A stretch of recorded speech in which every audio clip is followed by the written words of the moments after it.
तो दोस्तों आज हम फिर से आपके लिए लेकर आए हैं देश दुनिया की तमाम ताजा बड़ी खबरें। सबसे पहली बड़ी खबर में आपको बताएंगे दोस्तों कि बिहार और महाराष्ट्र में चुनाव जीतने के बाद उत्तर प्रदेश में विधानसभा चुनाव लड़ेंगे असदुद्दीन ओवैसी, एमआईएम पार्टी ने किया ऐलान।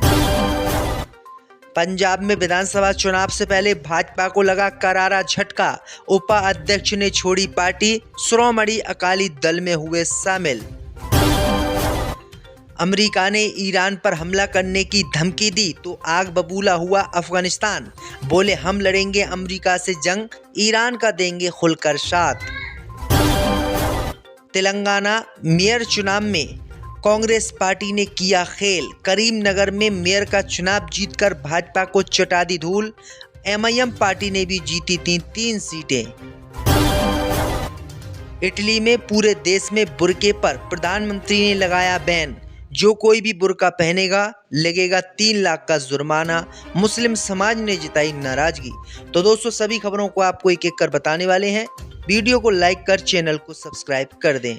इससे भी बढ़ तो दोस्तों अगली खबर की ओर, तो बिहार महाराष्ट्र के बाद अब उत्तर प्रदेश में चुनाव लड़ेंगे असदुद्दीन ओवैसी, एमआईएम ने किया ऐलान। जय दोस्तों आपको बता दें कि बिहार विधानसभा चुनाव और महाराष्ट्र के नगर निगम चुनाव में अपनी जीत से सभी को हैरान करने वाली एमआईएम पार्टी अब उत्तर प्रदेश के विधानसभा चुनाव में किस्मत आजमाने जा रही है। दरअसल आपको बता दें कि उत्तर प्रदेश में एमआईएम के प्रमुख और असदुद्दीन ओवैसी ने मीटिंग की है। इस मीटिंग में फैसला लिया गया है कि 2027 में जो विधानसभा चुनाव उत्तर प्रदेश में होने जा रहे हैं उसमें एमआईएम पार्टी अपने उम्मीदवारों को उतारेगी। उम्मीद जताई जा रही है कि लमसम 200 सीटों पर असदुद्दीन ओवैसी की पार्टी एमआईएम उत्तर प्रदेश में अपने उम्मीदवार उतारेगी। दरअसल आपको बता दें कि बिहार में जिस तरीके से असदुद्दीन ओवैसी की पार्टी ने इस बार कमाल किया था, कांग्रेस से ज़्यादा सीटें एमआईएम पार्टी ने बिहार में इस बार जीती थी। उसके थोड़े दिन ही बाद महाराष्ट्र में नगर निगम चुनाव हुए थे, वहां पर भी असदुद्दीन ओवैसी की पार्टी ने कमाल कर दिया और काफ़ी अच्छी सीटें वहां पर जीती, जिसकी कल्पना भी नहीं की जा सकती थी। और इन्हीं दोनों जगहों की जीत से असदुद्दीन ओवैसी बहुत ही खुश हैं, बहुत उत्साहित हैं और इसी उत्साहतपन में असदुद्दीन ओवैसी ने उत्तर प्रदेश में विधानसभा चुनाव लड़ने का ऐलान कर दिया है।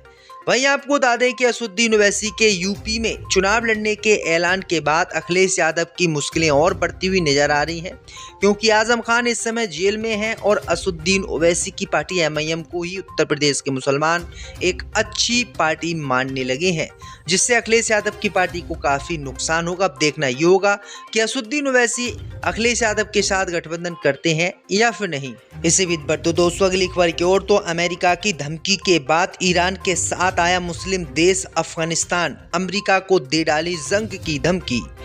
जय दोस्तों आपको बता दें कि परमाणु कार्यक्रम को लेकर ईरान और अमेरिका के बीच इस समय तनाव बहुत चरम पर है। दोनों ही देश एक दूसरे पर हमले की फिराक में हैं। वहीं आपको बता दें कि अमेरिका के राष्ट्रपति डोनाल्ड ट्रंप ने 1-2 दिन पहले ही कहा था कि अगर ईरान हमारी बात परमाणु कार्यक्रम को लेकर नहीं मानता है तो इसके अंजाम ईरान को भुगतने होंगे और हम उन पर कार्रवाई करेंगे। वहीं आपको बता दें कि इसी बात को देखते हुए अभी तक कोई भी मुस्लिम देश ईरान के सपोर्ट में नहीं आया और ना ही अमेरिका के इस बयान पर एतराज जताया। लेकिन अब एक और मुस्लिम देश खुलकर ईरान के साथ आ गया है। अमेरिका की इसी धमकी के बाद अफगानिस्तान की तालिबान सरकार ने साफ शब्दों में अमेरिका को चेतावनी दे दी है कि अगर इस्लामिक रिपब्लिकन ऑफ ईरान पर अगर हमला हुआ तो अफगान जनता अपने ईरानी भाइयों के साथ खड़ी होगी और हर संभव मदद करेगी और अमेरिका से लड़ाई लड़ेगी। वहीं आपको बता दें कि अफगानिस्तान की इस चेतावनी के बाद अमेरिका की भी नींद उड़ गई है और दुनिया वाले भी सोच में पड़ गए हैं कि जो अफगानिस्तान अब तक बहुत परेशान था, अपने हितों की लड़ाई लड़ रहा था, आखिरकार उसमें इतनी ताकत कहां से आई कि वो एक ईरान जैसे देश का साथ देने का ऐलान कर रहा है। अफगानिस्तान की इसी बात को देखते हुए पाकिस्तान पर भी काफ़ी आलोचना हो रही है। लोग कह रहे हैं कि पाकिस्तान तो परमाणु संपन्न देश है, उसके पास सब कुछ है, वो ईरान की मदद नहीं कर रहा है, जबकि एक गरीब अफगानिस्तान जिसने अमेरिका से बरसों से युद्ध लड़ा है वो बर्बाद हो गया है। उसने बड़ा दिल दिखाकर ईरान का साथ देने का ऐलान किया, जो अमेरिका के लिए बड़ी चेतावनी है दोस्तों कि अब ईरान के साथ अफगानिस्तान खुलकर खड़ा हो गया है। इसी बीच बढ़ते दोस्तों अगली खबर की ओर। तो पंजाब में विधानसभा चुनाव से पहले भाजपा को लगा झटका, उपाध्यक्ष ने छोड़ दी पार्टी।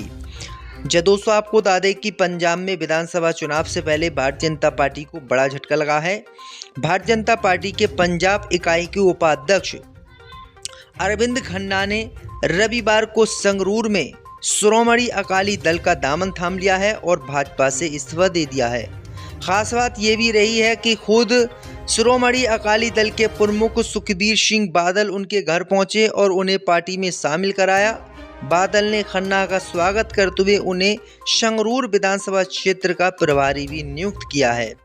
अरविंद खन्ना का राजनीतिक सफर उतार चढ़ाव से भरा रहा। पहले वे कांग्रेस से विधायक रहे, फिर 2022 में बीजेपी में शामिल हुए, 2002 में संगरूर और 2012 में धुरी से वे कांग्रेस के टिकट पर विधायक चुने गए और 2022 के विधानसभा और 2024 के लोकसभा चुनाव में उन्हें बीजेपी के टिकट पर किस्मत भी उन्होंने आजमाई थी, लेकिन अब उन्होंने भाजपा से इस्तीफा दे दिया क्योंकि 2027 में दोस्तों विधानसभा चुनाव पंजाब में होने वाले हैं। इसी बीच बढ़ते दोस्तों अगली खबर की ओर। तो बुर्के पर सख्त हुई पीएम मोदी की खास दोस्त, पूरे देश में लगाया बैन, पहनने वाले पर लगेगा 3 लाख का जुर्माना। दोस्तों आपको बता दें कि प्रधानमंत्री मोदी की खास दोस्त और इटली की प्रधानमंत्री जॉर्जिया मेलोनी जल्दी अपने देश में बुर्का और नकाब पहनने पर बैन लगाने वाली हैं। इटली की सरकार ने बुधवार को इसे लेकर संसद में एक बिल भी पेश किया है, जिसके मुताबिक पूरे देश में नकाब और बुर्का पहनने पर पूरी तरीके से बैन लगाया जाएगा। अगर कोई भी व्यक्ति इसका पालन नहीं करेगा तो उस पर भारी जुर्माना लगाया जाएगा। मेलोनी की पार्टी ब्रदर्स ऑफ इटली ने इसे इस्लामिक कट्टरपंथ से निपटने की रणनीति बताया है और कहा है कि ये बिल जैसे ही संसद में पास होगा उसके बाद अगर कोई भी मुस्लिम महिला अगर बुर्का या नकाब पहनती हुई नजर आएगी तो उस पर 3 लाख रुपए का जुर्माना लगाया जाएगा, उसे जेल में तक डाला जाएगा। तो किस तरीके से इटली ने जो है इस्लाम के विरुद्ध ये बड़ा फैसला लिया है, जिसका मुस्लिम देशों को खंडन करना चाहिए, इसका खुलकर विरोध करना चाहिए कि अगर कोई भी स्वतंत्र देश में अपनी मर्जी से कुछ भी पहन सकता है, कुछ भी खा सकता है, कुछ भी कर सकता है, लेकिन इस तरीके की बात सरकारों द्वारा अच्छी नहीं लगती है। इसी बीच बढ़ते दोस्तों अगली खबर की ओर। तो सीएम हेमंत बिस्व शर्मा के शूटिंग वाले वीडियो पर सुप्रीम कोर्ट ने सुनवाई से किया इनकार। दोस्तों आपको बता दें कि सुप्रीम कोर्ट ने असम के सीएम हेमंत बिस्व शर्मा के खिलाफ वायरल वीडियो पर कार्रवाई की मांग वाली याचिका पर सुनवाई करने से फिलहाल इनकार कर दिया है। सुप्रीम कोर्ट ने कहा है कि पहले मामले की सुनवाई हाई कोर्ट में की जाए और हाई कोर्ट से अगर कोई निपटारा नहीं होता है तभी सुप्रीम कोर्ट में इस बात की सुनवाई की जाएगी।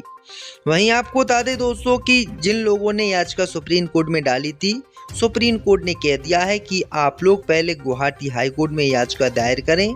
बेंच ने हाई कोर्ट के अधिकार क्षेत्र को नज़रअंदाज करने के खिलाफ चेतावनी दी है और कहा है कि उसके अधिकार को कम नहीं आंकना चाहिए।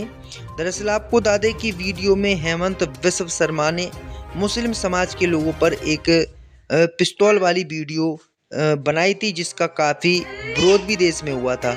इसी बीच बढ़ते दोस्तों अगली खबर की ओर। तो करीमनगर नगर निगम चुनाव में कांग्रेस पार्टी ने की जबरदस्त जीत हासिल, भाजपा का नहीं खुला खाता। दोस्तों आपको बता दें कि तेलंगाना के करीमनगर नगर निगम चुनाव में कांग्रेस पार्टी ने इतिहास रच दिया है। दरअसल आपको बता दें कि कांग्रेस पार्टी ने सबसे ज़्यादा सीटें जीतकर सबसे बड़ी पार्टी बनकर उभरी है। दरअसल आपको बता दें दोस्तों कि करीमनगर कारपोरेशन में सत्ता हासिल करने के लिए बीजेपी की कोशिश के लिए बड़ा झटका लगा। कारपोरेशन के मेयर और डिप्टी मेयर का चुनाव सोमवार को होना है। 66 सदस्यों वाली करीमनगर कारपोरेशन में बीजेपी 30 सीटों के साथ सबसे बड़ी पार्टी बनकर उभरी।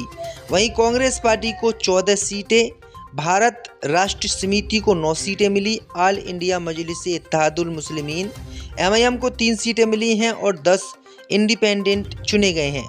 मेयर का पद जीतने के लिए किसी भी पार्टी को 34 वोटों की जरूरत होती है।